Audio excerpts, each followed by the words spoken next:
Il y a 500 millions d'années, les poulpes étaient les maîtres des océans.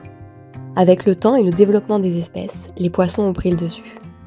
Mais le poulpe a laissé place aux histoires et aux légendes, telles que le kraken, mélange monstrueux d'une pieuvre et d'un calmar qui hante les océans, ou plus récemment Davy Jones, un vieux marin qui, une fois maudit, prend la forme d'un poulpe.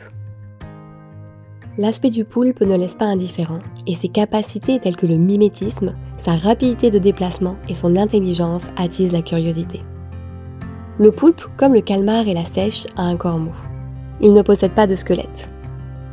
Au centre du poulpe, on aperçoit sa tête, où sont situés ses deux yeux. Il voit plutôt bien de près comme de loin, mais ne distingue pas bien les couleurs. Dans le prolongement de sa tête, on retrouve le manteau qui contient les organes. Ses branchies, ses reins, son estomac, ses organes génitaux et ses 3 cœurs. Son cerveau, quant à lui, est situé dans sa tête, entre ses yeux. Le manteau se décompose ensuite en 8 bras, parfois comparé à 8 cerveaux, car chacun de ces bras est indépendant. Ils peuvent porter jusqu'à 240 ventouses qui sont réparties en 2 rangées. Chaque ventouse est tapissée de récepteurs sensoriels qui lui permettent de sentir, toucher et goûter. C'est comme avoir une langue au bout de chaque doigt. C'est également avec ses tentacules qu'il va capturer ses proies. Son alimentation se compose de crustacés, de mollusques tels que les huîtres, les moules, les palourdes et parfois de poissons. Pour se rendre la tâche plus facile, il paralyse ses victimes grâce à l'action chimique de son venin et les ramène dans son abri. Une fois à la maison, il se sert de sa bouche si nécessaire, appelée bec de perroquet, pour percer, casser les carapaces. Il n'est pas rare de voir ces dernières vides devant son habitat. Le poulpe est un animal solitaire. Il choisira son lieu de vie assez loin de ses congénères. Il vit proche du sol, sur des fonds rocheux de préférence, mais selon les régions, on peut le trouver dans les herbiers ou sur des fonds sableux. Son mimétisme lui permet de se fondre dans n'importe quel environnement.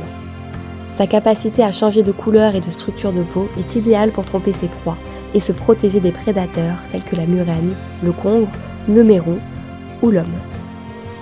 Si cette technique ne suffit pas, le poulpe va dissimuler sa fuite en faisant jaillir un nuage d'encre noire. Ces jets d'encre peuvent prendre la forme de l'animal et persister une dizaine de minutes, ce qui lui laissera le temps de s'échapper. Pour fuir, il faut aller vite. Se déplacer à l'aide de ses bras en rampant ne sera pas suffisant. Il va alors se propulser, un déplacement unique dans la nature. Le manteau se gonfle et se dégonfle, et c'est de cette façon qu'il respire.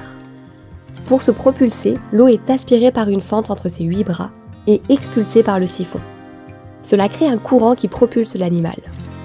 Le siphon lui sert de gouvernail et ses bras gèrent la vitesse, serrés pour accélérer, ouverts pour freiner. Quand l'été arrive, le poulpe part à la recherche d'un ou d'une partenaire. Une fois réunis, mâle et femelle entrent dans un jeu de séduction. Les yeux se maquillent de noir en s'entourant d'un cercle foncé.